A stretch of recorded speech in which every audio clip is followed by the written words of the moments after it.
ফেসবুকে এমন দুইটা সেটিংস আছে যে সেটিংসগুলো করলে আপনার এমবি বা মোবাইল ডাটা 50 থেকে 60% পর্যন্ত কম কাটবে। সো এটা হয়তো বা অনেকেই জানে অনেকেই জানে না। চলুন আপনাদেরকে আসলে প্রসেসটা দেখাই। শুরুতেই আমি দেখেন এখান থেকে আমার যে প্রোফাইলের পিকচার রয়েছে এখানে ক্লিক করলাম। ক্লিক করার পর এখান থেকে নিচের দিকে দেখেন সেলুলার ডাটা ইউজেস, এখানে ক্লিক করলাম। ক্লিক করার পর এখন দেখেন এখান থেকে বলছে ডাটা সেভার, ঠিক আছে।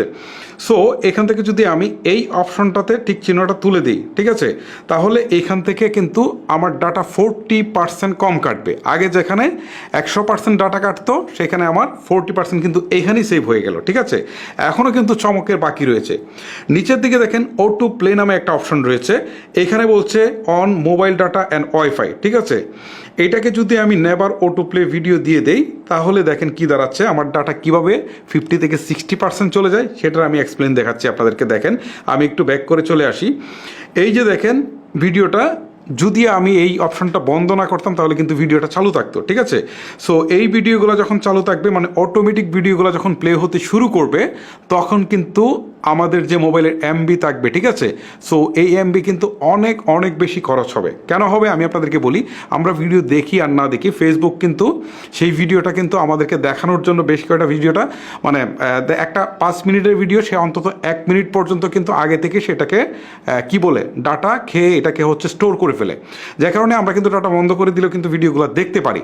সো এই অপশনটা যদি আমাদের বন্ধ থাকে তাহলে কিন্তু অটো প্লে হবে না, আর এইখানে জাস্ট স্টিল ইমেজের জন্য যেটুকু ছবি দরকার সেইটুকুই কিন্তু দরকার হবে, বাকিটা আমরা কিন্তু মানে দেখব না।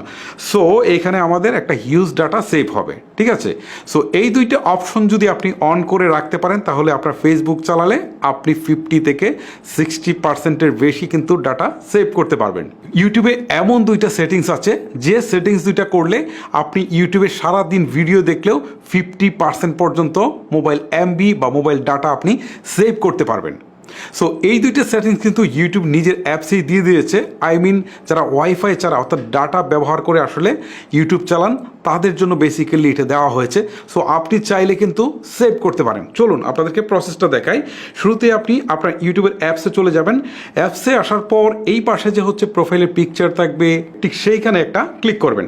ক্লিক করার পর নিচের দিকে সেটিংস নামে অপশনটাতে একটা ক্লিক করবেন। সেটিংসে ক্লিক করার পর শুরুতেই দেখেন ডাটা সেভিং নামে একটা অপশন রয়েছে, এইখানে একটা ক্লিক করবেন। ক্লিক করার পর এখান থেকে দেখেন ডাটা সেভিং মোড, আপনি যদি এইটাকে চালু করে দেন তাহলেই কিন্তু আপনার ডাটা সেভ হতে শুরু করবে। এতে হয় কি, ধরেন কোনো একটা ভিডিও 4K রেজুলেশনে আছে অথবা এটা 1080p-তে আছে বা এটা হচ্ছে হায়ার FPS-এ আছে। সো এই যে ভিডিওটা আমি কিন্তু সেইভাবেই দেখছিলাম, বাট এই মোডটা চালু করে দেওয়ার পর সে কিন্তু আমার ফোনের সাথে জাস্ট অ্যাডজাস্ট করে সেটা আমাকে দেখাবে, ঠিক আছে।